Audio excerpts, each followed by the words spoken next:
ladies and gentlemen. For those of you who don't know me, I'm Roger Mason, the current chair of the Kew Society. And it's my very great pleasure tonight to introduce Peter Fullagar to speak to us about connecting Virginia Woolf to Kew and Richmond. We've all, I'm sure, heard talks before about Virginia Woolf and her connections with Bloomsbury and the Bloomsbury set. But she spent with Leonard, her husband, 10 years from 1914 living in Richmond. So she has considerable connections here too. So it's going to be a very interesting lecture, I'm sure. Now, our speaker, Peter Fullagar, he's a writer and a former English language speaker, teacher. He spent some of his teaching career teaching in faraway places like Tokyo and Moscow, but he then became head of a department in a private college in West London until 2018. At that stage, he changed his career and became a freelance editor and continued with his writing.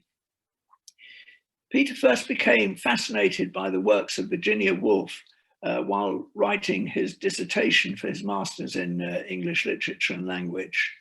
And he's now an acknowledged expert on Virginia Woolf. His book, Virginia Woolf and Richmond, was published in 2018 by Aurora Metro and Media Books. It's associated with a campaign to raise £50,000 to erect the first full figure statue of Virginia Woolf in Richmond. And hopefully that will appear in the not too distant future on the riverside terraces of Richmond. Well, we have a distinguished speaker to listen to, so I think that's enough from me. And without further ado, I shall hand over to Peter. Just before I do, could I remind you of asking questions? The way to do it with this webinar is to put your question in the Q&A box, which we will then monitor, and I'll put the questions to Peter at the end of his lecture. Peter, over to you. Thank you very much for a wonderful introduction. Thank you to the Kew Society for allowing me to come and talk to you today. Roger mentioned the statue, which you can see just behind me here. I will be mentioning that a little bit later on in the talk. I realise that there is something possibly happening at about 8 o'clock this evening. So I'll try and make sure that we all get a chance to leave at around 8 o'clock. So I'm going to attempt to share my screen. Let me see. Here we go. Okay. Hopefully you can all see that. So Virginia Woolf in Richmond, of course. Roger mentioned the book, which was published in 2018, and I was very fortunate to be asked to write it and to contribute to it in relation to the statue. So, as Roger mentioned, I first really became interested in Virginia Woolf when I read Mrs. Dalloway for my A-level, which was many years ago.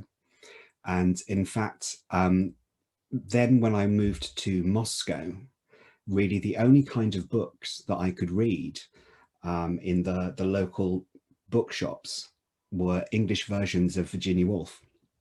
So from then I went to the Lighthouse and then to the Waves and Orlando. And as Roger mentioned, I decided to look at her diaries for my master's degree. And this is a picture of Virginia Woolf in Cornwall in 1916. So this is 2 years after she moved to Richmond. Unfortunately, there aren't any pictures or any photographs of Virginia in Richmond. She was a very avid photographer, but she was well known for hating having her photograph taken. So it's very rare that we get to see pictures of her at all.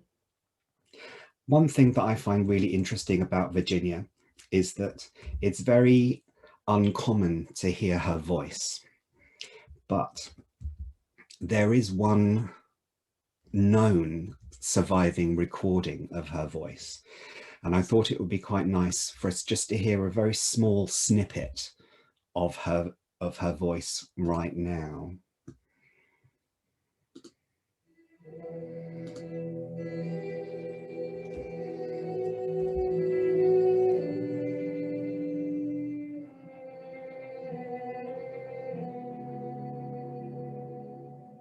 Words, English words, are full of echoes, memories, associations. They've been out and about on people's lips, in their houses, in the streets, in the fields, for so many centuries. And that is one of the chief difficulties in writing in today. They're stored with other meanings, with other memories, and they've contracted so many famous marriages in the past. The splendid word incarnadine, for example, who can use that? I wish we could listen to more, but it's easily found on YouTube. It's listening to her voice kind of fills me with happiness. Not only do we have the chance to read her words in her fiction, but also to read her thoughts in her diaries and in her letters. And as I'm sure you know, Virginia Woolf has been studied by many, many people, many eminent people. And these are some of the, probably the more famous biographies of Virginia Woolf. You might have read the one by Quentin Bell, her nephew, but also other seminal works include Hermione Lee and also Lyndall Gordon. There's also even a Virginia Woolf A to Z, which I found really, really helpful during my research. Unfortunately, they all seem to fail to recognize the importance of Richmond. There's not even an entry in the A to Z for Richmond. There's a very small one for Kew, an even smaller one for Kew Gardens. And it very briefly mentions Hogarth House. But a lot of people, when I talk to people about the statue and about Virginia Woolf in Richmond, a lot of people say to me, but Virginia hated Richmond. She hated living there. And in all honesty, I think she probably felt hatred for wherever she lived. She even was quite disparaging about Monk's house down at Rodmell when she first moved there. However, when people tell me that Virginia Woolf hated Richmond, I have to tell them that I think otherwise. You may have seen the film The Hours. You may have even seen the new film Vita and Virginia, which was released 3 years ago. But the film The Hours is based on the book by Michael Cunningham, and the screenplay is by Sir David Hare. In the film, there's a very famous quote, and I've put it up here on the screen for you.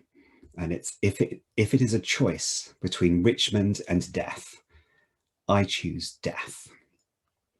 Now, this is what people often quote me when I tell them about Virginia and Richmond and where the statue is going to be.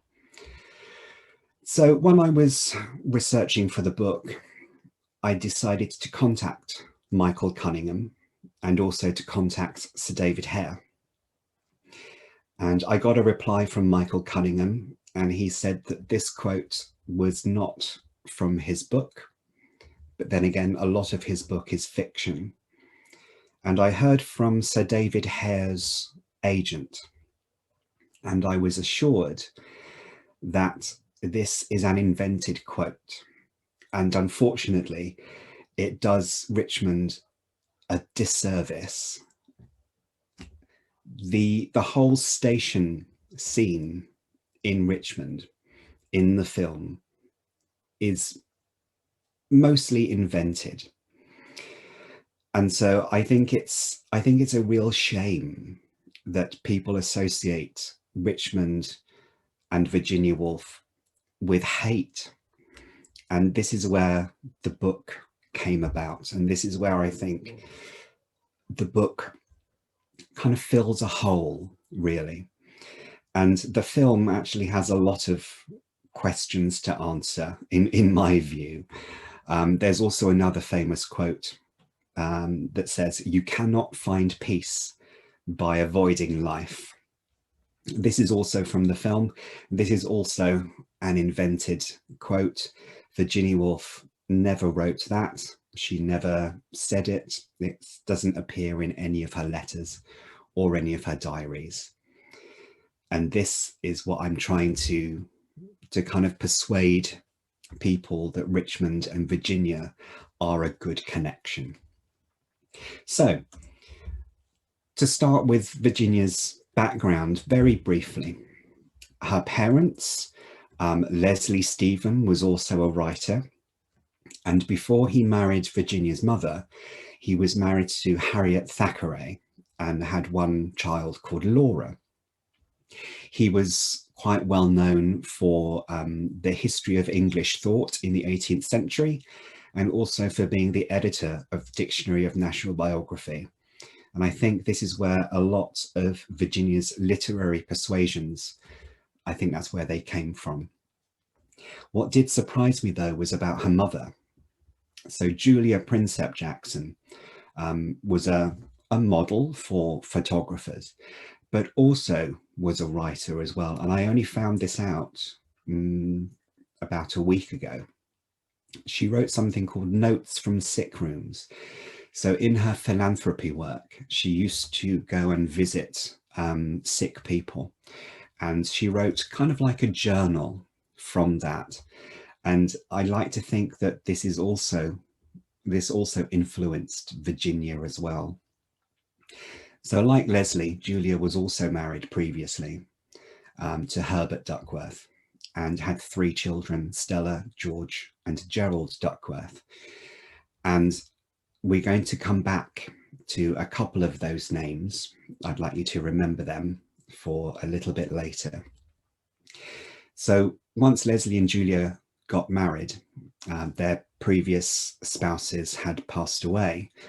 They had another 4 children together. So a total of 8 children between them. Must have been quite a difficult and crowded place to live. So looking at her siblings from both of her parents here, the one that we would probably know more about is Vanessa. So Vanessa Stephen, with her married name of Bell, was a very famous painter and interior designer. And of course, if you've been to Sussex and visited Charleston, this is where Vanessa and her husband lived. And it's still a lovely museum and a lovely place to visit, with a festival that happens annually. And I thoroughly recommend it. I just wish the same could have been done with Hogarth House, but more on that a bit later. Her elder brother, Julian, also known as Toby, I think she sort of idolized, but unfortunately he died of typhoid in 1906, just aged 26, shortly after returning from Greece. I think it was a family holiday. Then of course we have Virginia and Adrian, her younger brother. And if you've read her diaries and if you've read her letters, you'll know that Adrian wasn't her favorite sibling. She had a lot of contempt for him and his thoughts, as well as for his wife. But then I think a lot of people know and understand that Virginia was quite stinging at times with her criticism and her family did not escape this. So Adrian eventually became a psychoanalyst and a writer as well. And I think this is where maybe some of the discord originated from. So here you can see the picture of Virginia and Leonard. So they married in 1912 when Virginia was around 30. So I think in those days, marrying at age 30 was probably seen as a little bit late. But war broke out, as we know, in 1914. So she had just been married for 2 years.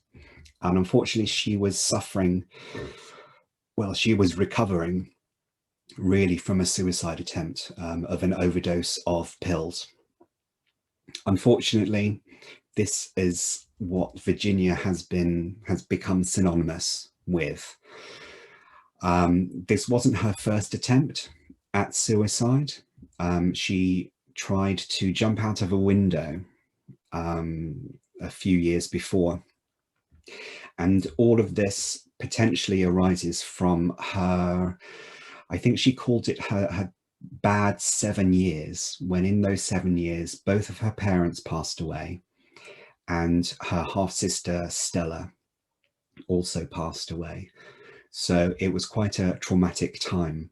I forget which parent it was, but I think it was her mother that after her death, Virginia suffered her first breakdown. I think she was around 13. But a lot of her writing kind of parallels a lot of her life. So although she did try to jump out of a window, she didn't succeed. But in her book, Mrs. Dalloway, there's a character called Septimus Smith, and he actually commits suicide by jumping out of a window. So we can see the parallels there. She started writing her first book, The Voyage Out, which was then called Melambrosia, in 1908. And it was her intention to publish this in maybe 1912 or 1913. However, this was delayed because of her mental illness. So this means that it wasn't published until 1915, and Virginia didn't actually do any work for about 9 months. So in that time when she was trying to recover from her mental illness, she was taken to Twickenham. And this is still exists now. And back then it was called Burley or Burley House. And this is in Cambridge Park, number 15. And this was a home for the mentally unstable back then in those times. It was all women in this. And I think in those days, it was believed that women suffered more with mental illness, which of course it was not really very well understood. So Virginia spent 3 stays at Burley, as you can see here with the dates. So in 1910, in 1912, and in 1913. So at this point, this is her 3rd time in Burley House. And during that time, everything was very restricted. So the patients were left in dark rooms. They were not allowed really any visitors. They were not allowed to have access to paper. They weren't allowed access to any letters. Even in those days, Virginia was force-fed milk to try and keep her energy up. And also, it was believed at the time that there was bacteria underneath teeth. And so in order to try and cure mental illness, teeth were pulled. And Virginia actually had about 2 or 3 teeth that were pulled in the hope of curing her. But of course, this didn't work. It was so very misunderstood at the time. I have also put here that the house was run by Jean Thomas.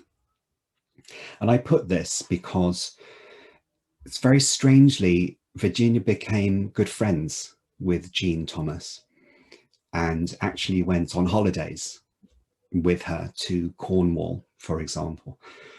And it strikes me as just very odd, but also that Virginia was in fact a people person.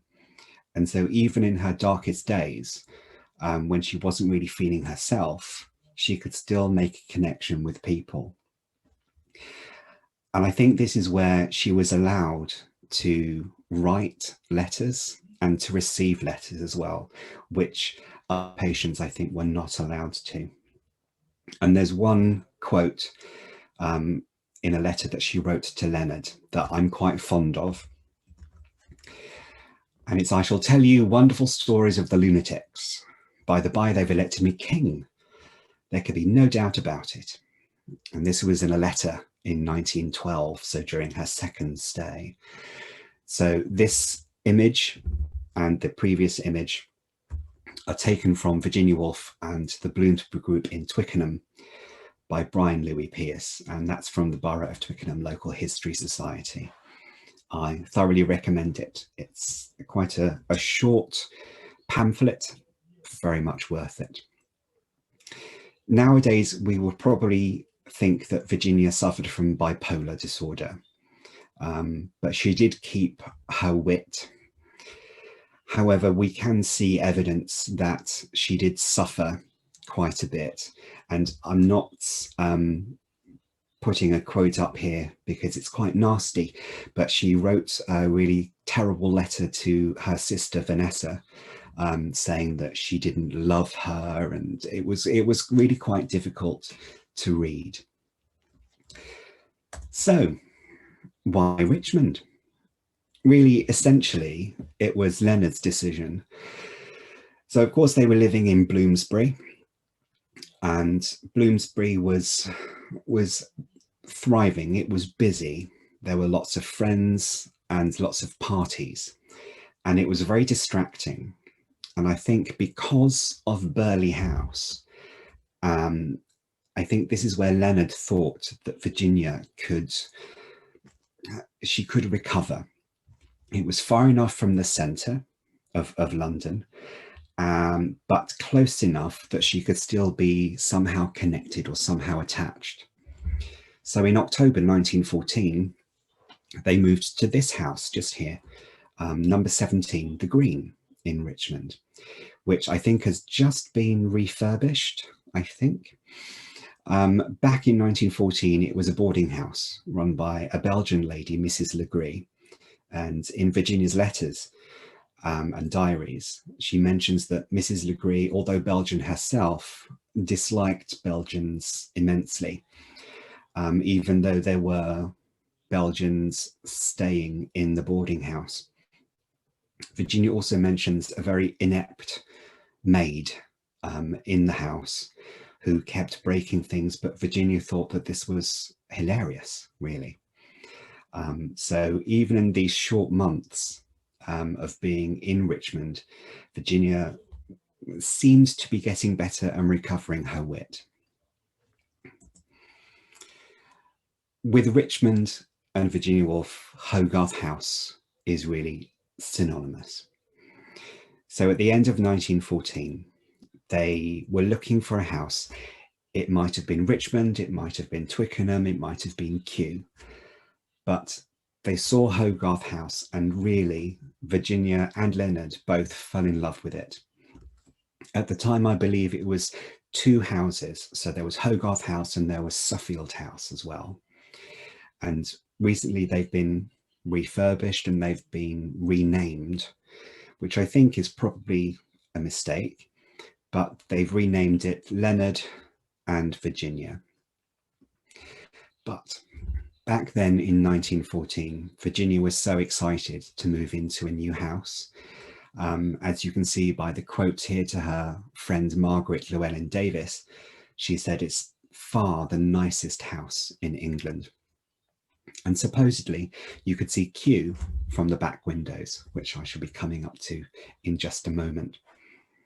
So towards the end of 1914, Leonard had to move into Hogarth House by himself because unfortunately Virginia had another attack of mental illness and she had to move into Burghley House again. By the time Virginia came out of Burghley House, she had to move into Hogarth House with 4 nurses to help look after her. But by the end of 1915, the 4 nurses had actually left. So things were improving. Her time in Richmond started off a little bit shaky, but now the stability was coming. And Leonard believed that Hogarth House was actually the stability that she really needed. I know I've got a picture here of Monk's House in Rodmell, and this of course was bought in 1919. And this, I think, added to the stability. But Hogarth House was to provide a safe place for Virginia to be until 1924 when they moved.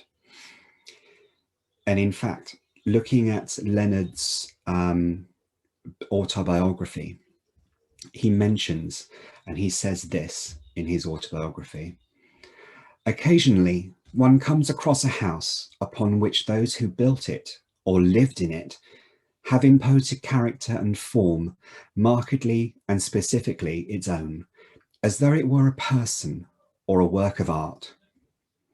Hogarth House was one of these.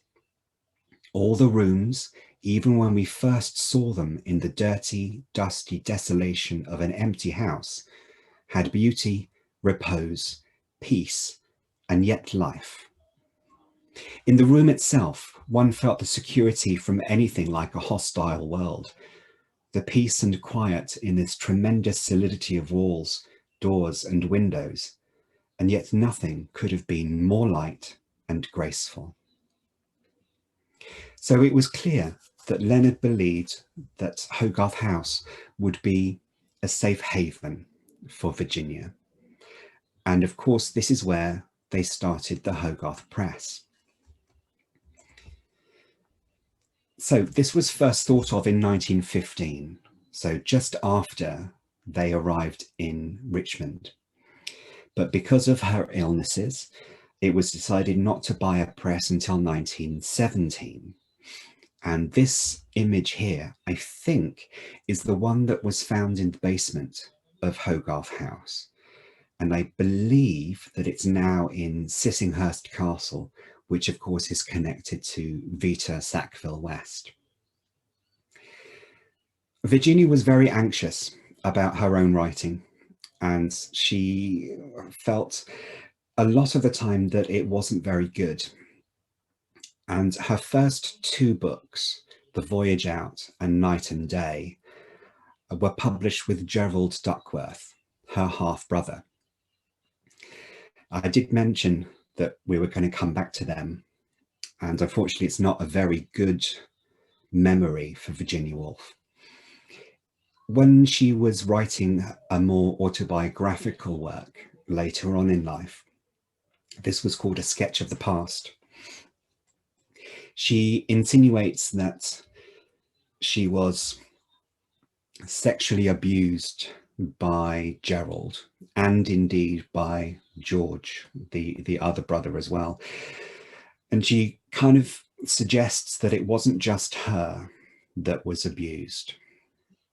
So this must have been extremely distressing for her. And for her to try and publish her books and having to go through him must have been dreadful. It must have been maybe humiliating, embarrassing for her. However, the idea of having their own press started off as a hobby. and they learnt how to set the letters and to print themselves, which they found very difficult but extremely satisfying. So their first publication was 2 stories. This had a story by Leonard and a story by Virginia, and they hand printed them themselves. So they did about 134 copies, but mainly they were sold to friends. And in 2017, the centenary of 2 stories, Penguin reprinted Virginia's story with a new story by Mark Haddon, who wrote The Curious Incident of the Dog in the Nighttime. And it's a very good small edition, and I thoroughly recommend it. So as well as their own stories, they also published Catherine Mansfield and also T.S. Eliot in 1919 and his wonderful poem, The Wasteland. However, Kew Gardens, for me, I believe that this is a turning point in Virginia's career. So this was published in 1919, as well as 2 other publications. There weren't very many copies sold, and Vanessa, her sister, who did the woodcuts and the illustrations, was quite unhappy about the printing. Even Virginia herself was not so satisfied with the story itself. But it's clear that she visited Kew Gardens and she was instructed to walk daily for her health. And so she used to enjoy going along the river at Richmond and also walking in Kew Gardens.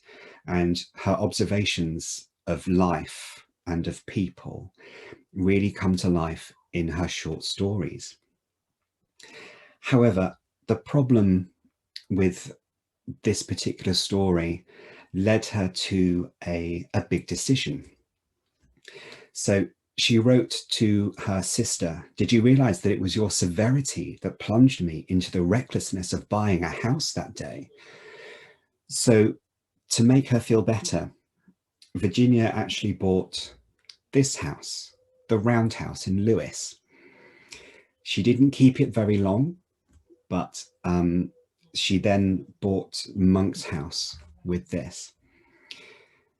Kew Gardens itself was sent to the Times Literary Supplement for review, and it received such a favourable review that they had to print more.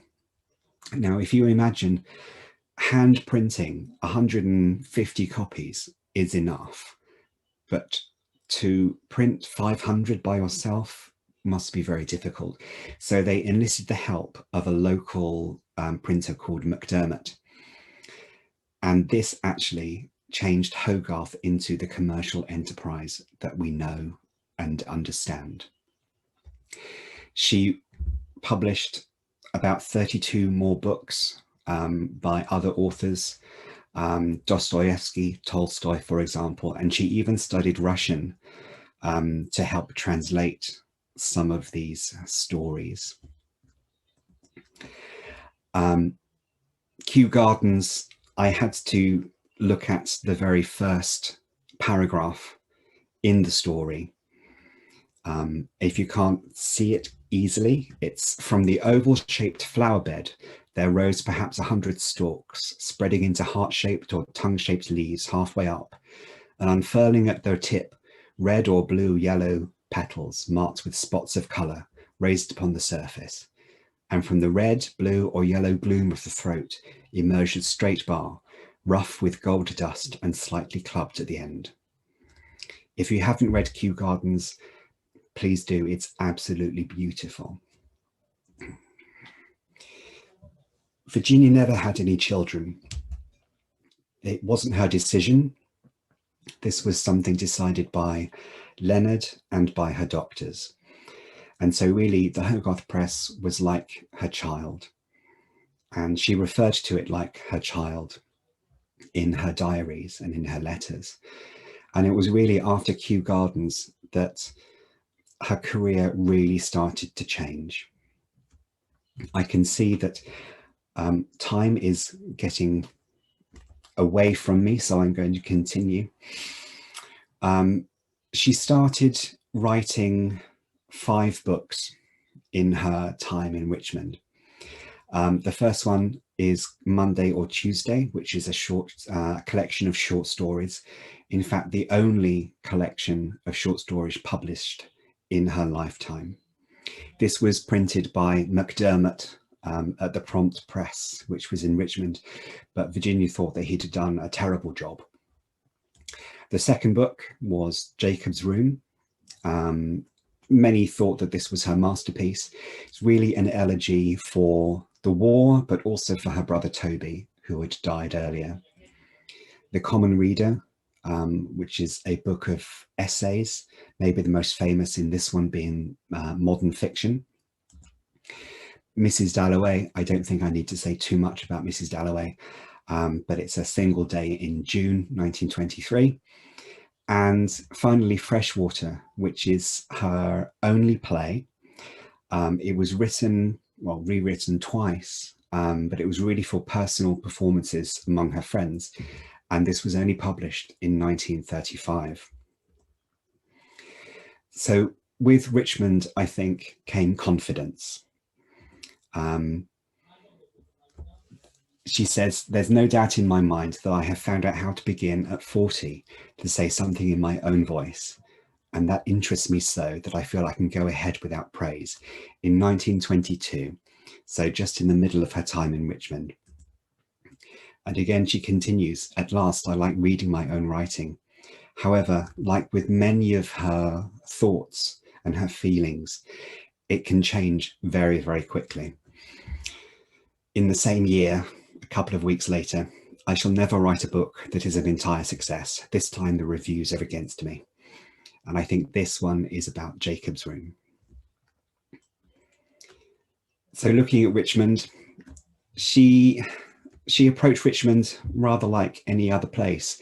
It was really small for her, but she enjoyed walking around, talking to people, observing people, especially by the river and also in the deer park as well.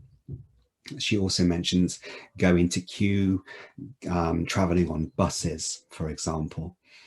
And yet also during her time in Richmond, she became very connected to the community. So she was involved in the Women's Cooperative Guild, and they had talks at Hogarth House. They often talked about controversial issues, such as sexual health. In those days, in the early 1920s, it was quite controversial to talk about that sort of thing, as well as prison reform. And they also tried to start a bread shop for the community. So she was very much involved in her local community. However, in 1924, they decided to leave Richmond, and really this was Virginia's choice to leave, potentially due to the fact that she was becoming more famous. It's kind of unclear, but maybe London society was calling her, the parties were calling her. But Leonard still believed, and this is of course a picture of Leonard at Monk's house much later on in his life. He believed that Richmond and Hogarth House were vital for Virginia. I do have a couple of quotes from his autobiography.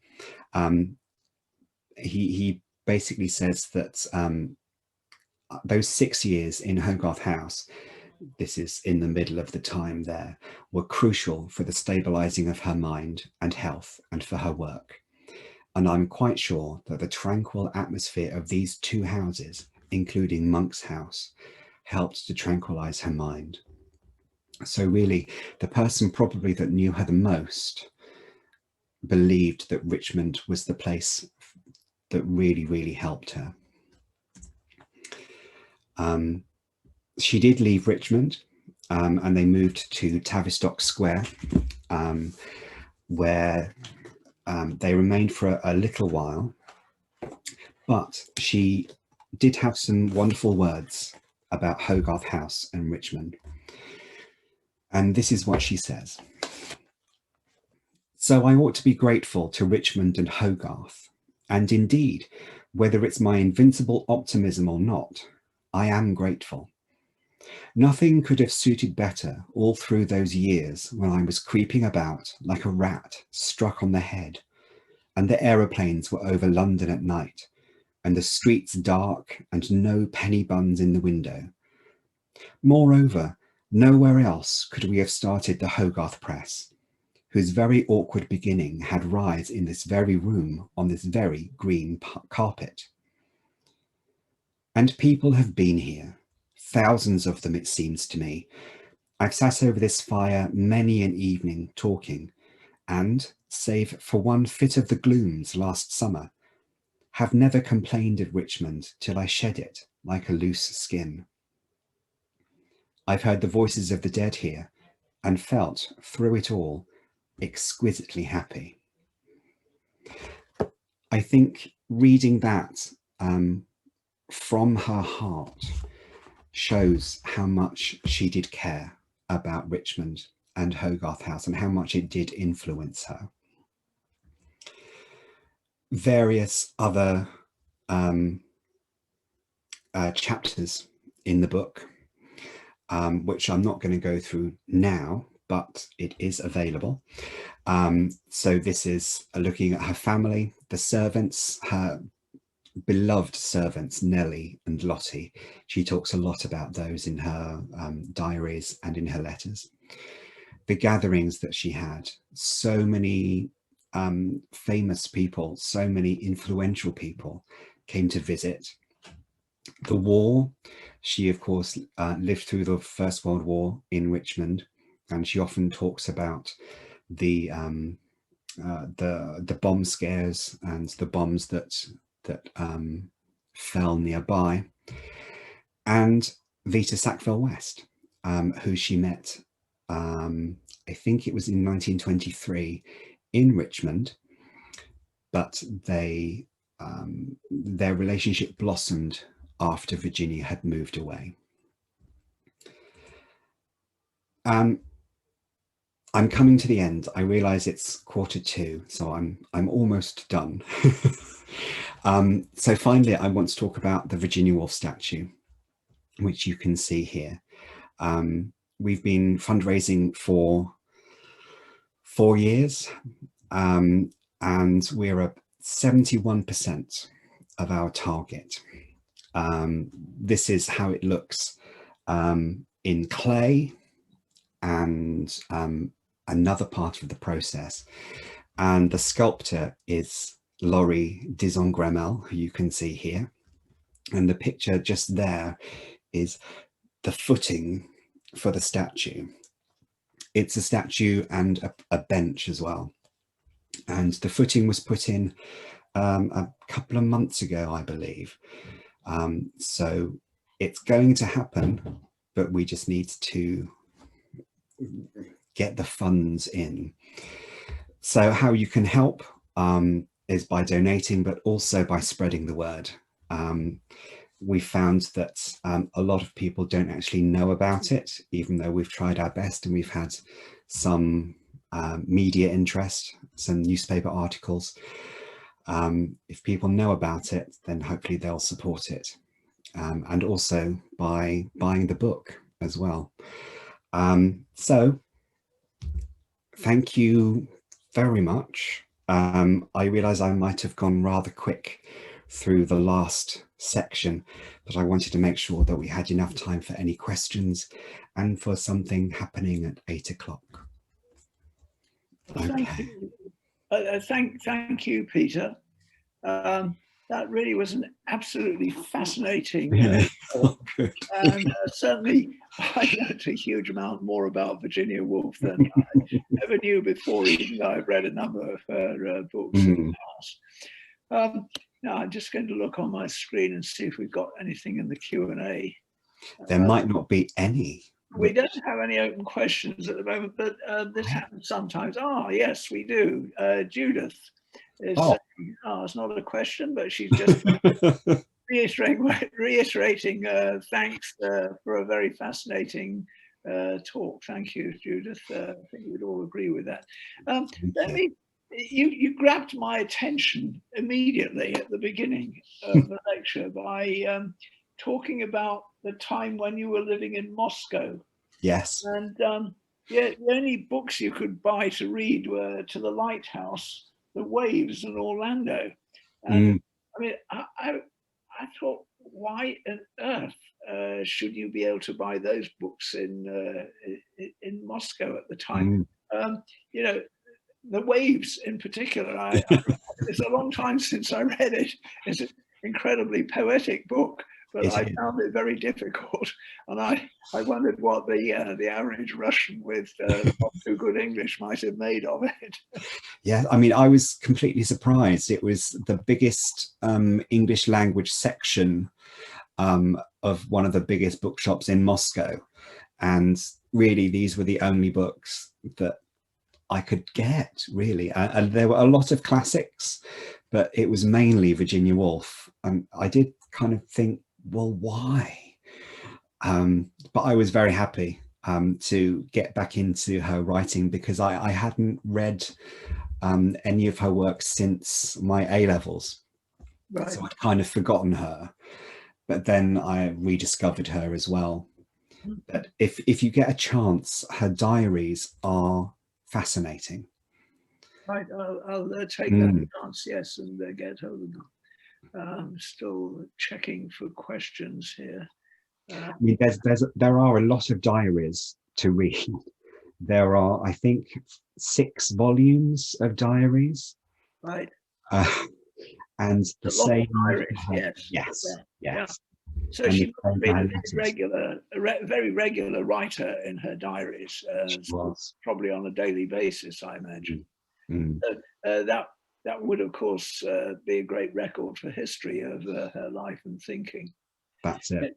You were talking again earlier in the lecture about her father, who I didn't know was a writer, and said that he had published, I wrote it down here, the history of the English thought in the 18th century. And I mean, that was the time of the sort of beginnings of the Enlightenment movement. Yes. And I was wondering to what extent she must have been brought up in a house thinking about the Enlightenment because of her father's activities. Did you see that coming through in her own writing at all? A little bit. I think she was with Virginia, and especially in her early journals and in her early work, I think she tries to forge a very independent and individual kind of way of looking at life. And so I think she did try to kind of shy away from previous beliefs maybe held by her father or by her mother, to try and really make something kind of individual or personal to her. But even when she was growing up, she and her siblings, they created a like a family newspaper where they would kind of report on local family issues. So even the thought of writing happened really early on in her life, and she just continued all about it. Right. I see some questions have appeared in the box. Jenny Tong is asking, is there anything on social media, Facebook, etc., so that we could spread the word about the statue and fundraising for it? Yes. I had not heard about the statue. So exciting. It's hugely exciting. Yes, there is a Facebook page, Virginia Woolf statue. And also, if you are on Twitter, there's also a Virginia Woolf statue there as well. So if you do a search for Virginia Woolf statue, you should find it. And yes, I do quite like having her behind me here. It's not exactly the place where she's going to be. She's going to be a little bit further up there. So I think just for the Photoshop, it was just put there. Right. but we're hoping that people will come and sit next to her and kind of look out to the river. Yes, it looks in a good position Mhm. to me anyway. Excuse me. Mary Doan asked, what happened to Leonard? Hi, Mary. Yes, Leonard stayed on in Monk's House, and I believe he died, I think it was in 1968 or 69, and he continued kind of, he had a new partner that he lived with in Monk's House. They never got married. He never had any children, but he lived a quiet life in Monk's House, doing his garden, which he really, really enjoyed. And because he was a writer as well. A lot of people forget or are unaware that he was a writer too. And he wrote a couple of novels. I feel so embarrassed because I can't remember the name of it. But yeah, I think he was deeply affected by Virginia's passing.